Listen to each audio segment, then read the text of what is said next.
I'm an immigrant girl. We always feel like we gotta work. Work. Are you Muslim/religious? You're already going spicy. I think the cookie collab traumatized you. Yeah, to be honest, it was a little traumatizing. You don't know how to drive a car. Now, why would you assume that about me? Because I'm a woman? Sometimes, man, you just want to go clubbing with your friends. Want to shake a little ass. I can't do that. It's going to wind up on TikTok.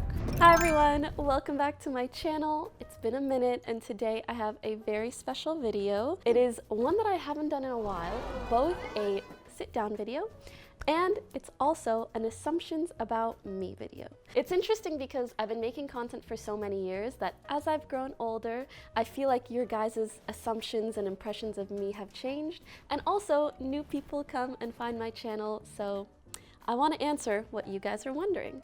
And we have Broden behind the camera, and we will be taking turns reading your assumptions about me, and I'm gonna answer them.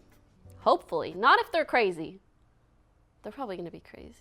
Okay, assumption about you. You're busy every day and have no free time. You just lay in bed, do nothing. You are a workaholic.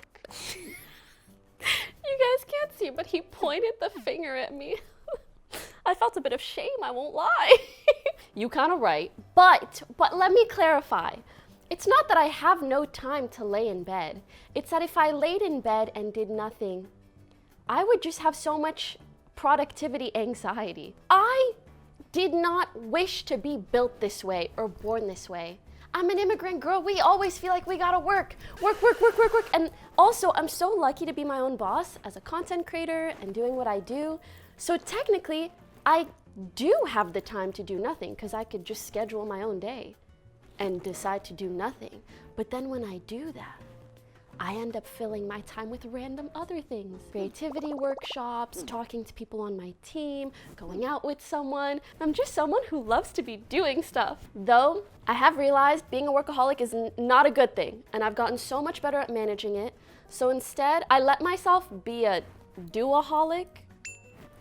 So I'm kind of doing things. Sometimes it's personal, friend things, sometimes it's work things, and I force myself to take Sundays off of work. And that's been a beautiful balance for me. You know, the Lord's Day. All right, I think you pick the next one. Yes, my turn. Oh, I had to include this one.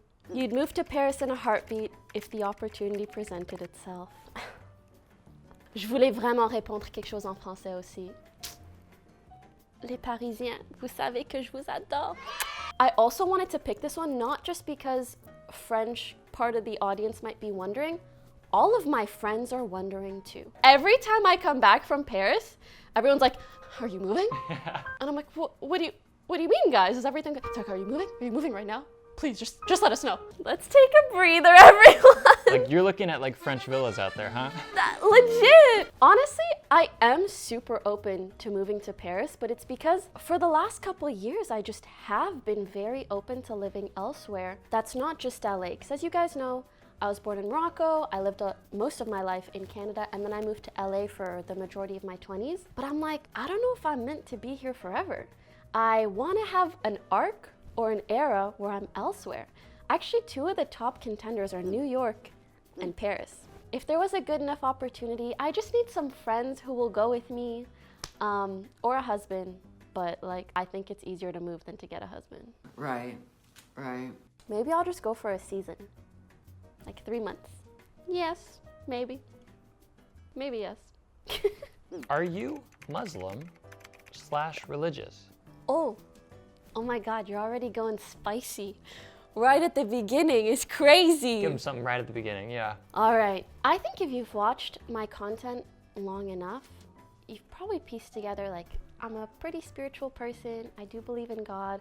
I think I just don't tout a religious label, not because I don't want to, or not because I think religion is anything to be ashamed of, but it's just because for a lot of my life, I feel like I've had to be like the representative of female streamers, and I'm so kind of afraid to affiliate with the religion, and then people think that I have to be like a perfect role model of that religion. Like, no one's perfect. Everyone's a sinner, you know what I mean? I feel like spirituality and faith is such a sacred thing Like, my faith is between me and God, and I don't think it's another aspect of my life that I need to have other people overanalyze. So I feel like I just talk about it here and there, and I'll open up more about it when I feel the time is right. Well said. Oh, my turn. I keep forgetting I'm a part of this. I think the cookie collab traumatized you, and there's no way you'll do another collab like it. Yeah, to be honest, it was a little traumatizing, and I don't want to say that in the way of like, I didn't do anything wrong, I'm perfect, I'm a victim. Not at all like that. But mainly just any time you are in the public eye and you have a big scandal of sorts, that is like a micro trauma. It kind of makes you afraid to do certain things. I feel like now that it's been 2 years and I've been able to really think about it, think about the mistakes I made, I've moved from like, oh my God, keep me away from those kinds of things. Creator brands are so hard and everybody judges it too much and this and that, to now I'm back in a place where I'm a little bit more confident in the things that I've learned, and I feel like, you know what, I shouldn't just say no to any collab like that, but I should really learn from the past and know when would be a right time to do it and how to do it right, or at least better, and just how to better manage all aspects of it. So yes, you are correct for the first half, but the second half, never say never. I'm open, but just a million times more selective now. This isn't on the list, but you want me to just hit you with an assumption? Oh, sure. You could Yeah. do anything you want. Oh, go on. If you wanted to start a business in like X field, you could just go do it. Or like, if you wanted to have a conversation with Michelle Obama, you could just do it. Like, you could do whatever you want. I don't think I can do whatever I want. I do think I am in a very good spot to do a variety of things. Michelle Obama, call me. Actually, any Obama. Hit my line. I think the last few months I've really learned that I have more opportunity at my fingertips than I thought I did. Like, sometimes I'll talk to my friends about something, but I think this person's so cool, blah, blah, blah. And they'll be like, have you DM'd them? And I literally, I forget you could, like, I'm a creator too with a platform, and to me, platforms are almost like portfolios. And I'm like, you know what? I could just DM someone and ask to collab. Sometimes those things are beyond my mind because I consume content, and you know, day to day, I'm just Iman day to day. Like, that's how I perceive the world. I just view myself as another person in the audience, right? The other aspect of what you said, like, I could do anything, I sometimes struggle with that. I'm like, I could go back to full-time streaming. I could be a YouTuber. I could just post videos every day. I could do short form.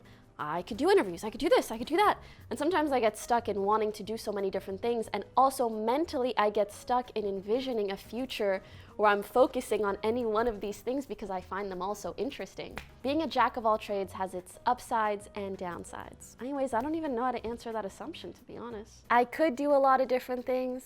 I don't know if I could interview Michelle Obama. But you know what? I feel like I could. Wait, you know I'm going to the White House next week? Okay. Well, Wait, you are cooking! But Michelle Obama ain't there anymore. I'm a few years too late, sadly. This is so random. Someone was like, you've blocked an ex before. Girl, I don't think I've ever blocked anyone in my personal life, to be honest. Actually, it's funny because sometimes they block me and I'm like, I must be popping up on your feed too much. No, for me, I love to be on good terms with anyone in my life. Whoever it is, I really try to be on good terms with everyone. I rarely unfollow anyone. I don't really block people. The only people I block are the like randoms that harass me. this is kind of on topic. You've been in the spotlight long enough that mean comments and criticism don't faze you. The truth of the matter is, no, that's not true. They still do faze me. But the other truth of the matter is like 98% of it doesn't faze me. Here's something I learned, because I've been going to therapy for years. For me to become someone that is never fazed by criticism or harassment or comments, especially mean ones, I would need to literally be a sociopath or a narcissist. I've actually asked my therapist, can you try to make me more narcissistic? He's like, I don't think we shouldn't do that, sweetie. At the end of the day, I'm always gonna be human, so there's gonna be some things that get to me. But I've been online long enough that 98% of it doesn't. But also, every time I read something that maybe hits a little, I try to really think about why. What does that say about this particular thing they're commenting on? Usually, it reflects something deeper that I should work on. I feel like a lot of creators have the mindset of like, you can get so many like really happy, good comments, and it's like, oh, thanks. But then you get that one that's like, just kind of new, a little too much. That It was one. like, ah. And that's the one that sticks in your mind for the rest of the day, you Do any comments get to you? Does anyone ever say anything mean about you? Like, I feel like there's no way. I wouldn't say so. For me, it's more so like if they saw through something. Like if I posted something and they were like, knew enough of like the process to know like, oh, you probably did this because this happened, huh? It's like, damn, you got me. But it's also kind of like okay, well, you know your stuff, all right. Yeah, I almost applaud them. Yeah. As long as they're like not too mean about it. Yeah. Oh, this one I thought was really cute. Someone said, you still get nervous before big collabs. Yeah.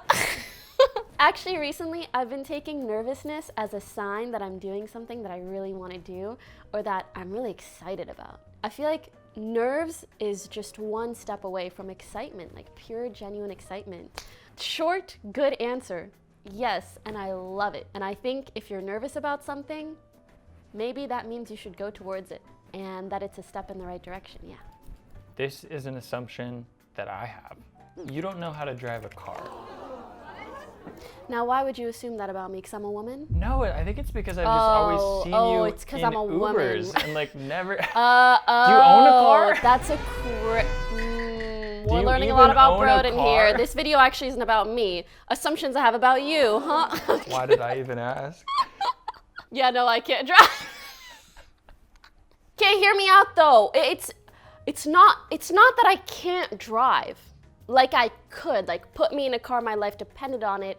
Beep beep, Fast and Furious 7. I would be driving that hoe. I learned how to drive in Canada. You take the test to get your permit? Yeah. You take the test, which I aced, by the way. I killed that test. Did a bunch of driving lessons, learned how to drive. I remember feeling like driving is so therapeutic. I loved it.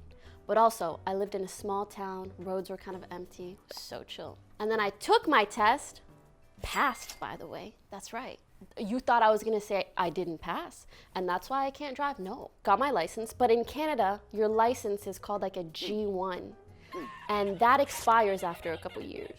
And then you have to get your G2, which is the full license where you can drive on highways, I think. Anyways, I moved to LA, became a full-time streamer, and the rest is history, and my license expired. This one's fun. You're super picky when it comes to dating. Yes, but because I don't date. I look for a pre-arrangement to marriage, and that already rules out like 80% of people in this city. I feel like everybody would say that they're picky when it comes to dating, no? Wouldn't you agree? Because everybody has their own type. Like and if you weren't picky, wouldn't that be a kind of red flag? Exactly. Imagine someone who's like, no, I'm not picky.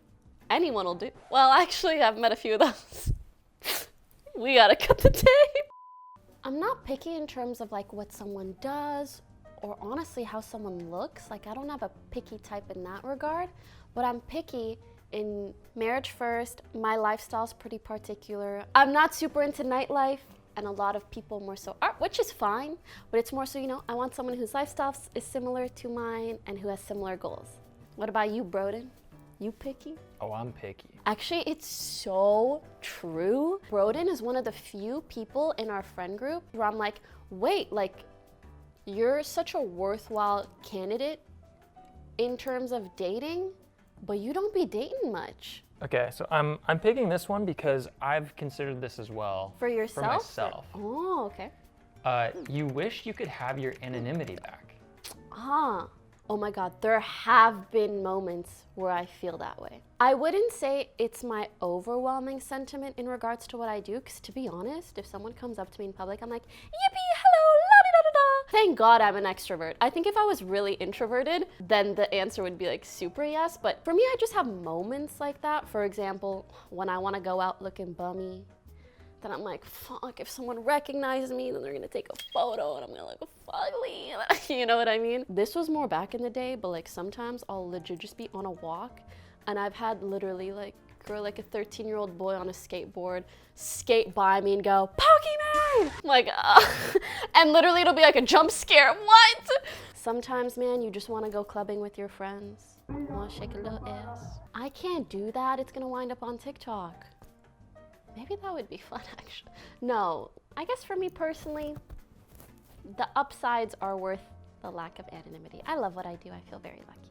I remember asking you a question like years ago that was like, a portal shows up right in front of you. It could take you to a magical world, but like your life as you know it is gone. Do you walk through it? And you were actually like, no, my life's pretty good. I'm such a freak optimizer that I already know I've optimized my life to suit me so well. And so now if I were to jump to any other life or any other part of my life, I'd be like, I'm either working towards the optimization or, I mean, being further along wouldn't be too bad, but I'm so happy with it right now. Like my number one thing in life always is just to be happy with whatever situation I'm at. So I'm glad past me felt the same way too. Let's go. Oh, I've got a good one for ya. You don't like streaming anymore and looking for any excuse to quit.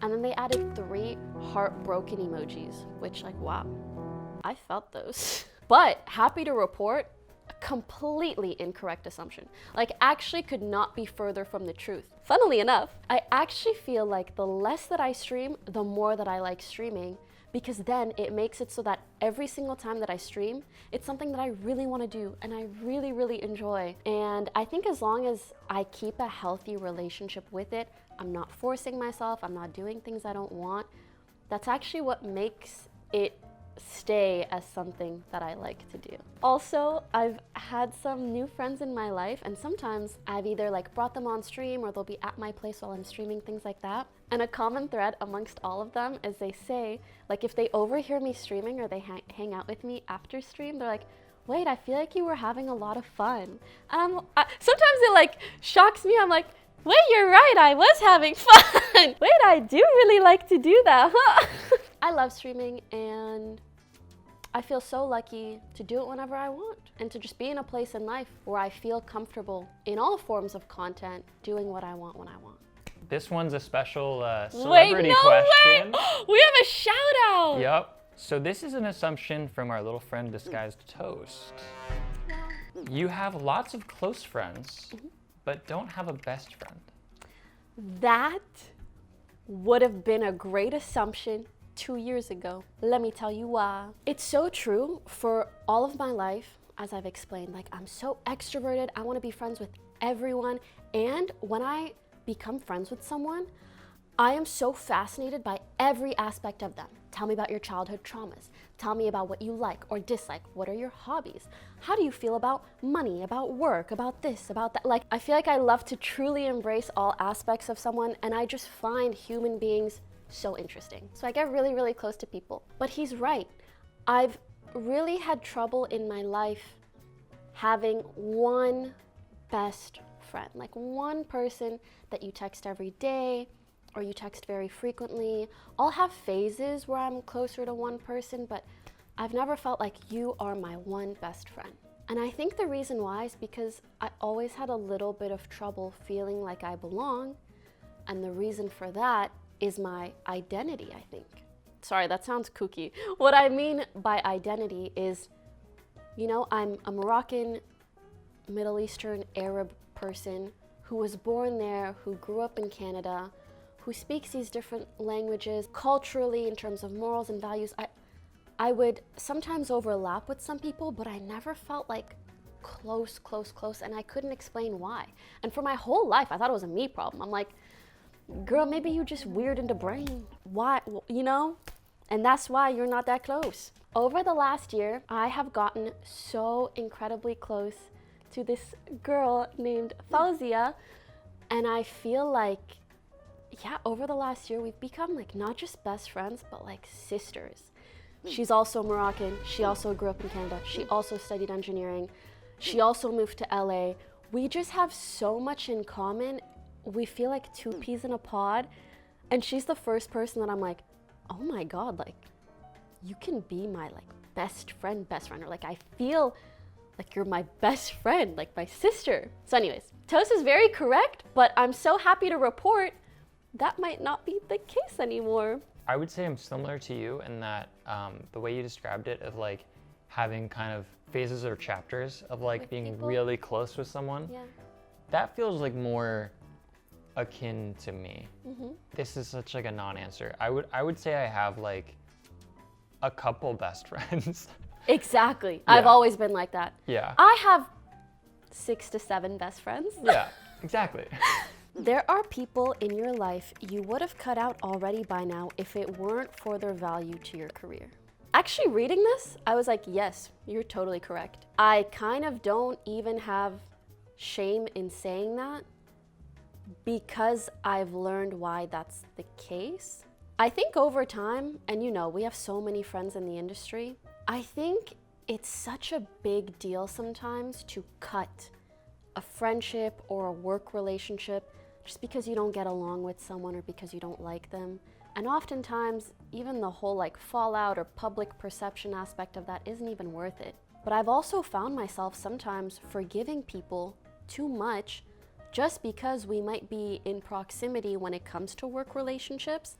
And I thought that I was being forgiving, but also sometimes you're not really respecting yourself if you're forgiving someone just because you work together, just because you're close, publicly or otherwise or whatever, right? However, what that's also taught me is to some level, I'm really glad that I never cut people off just because we had a little fight or we bickered or we didn't get along perfectly, because a lot of these people that maybe had value to my career, over time, we got over those disagreements, we got over those fights, we got over those issues, and it's almost like in a way felt like family.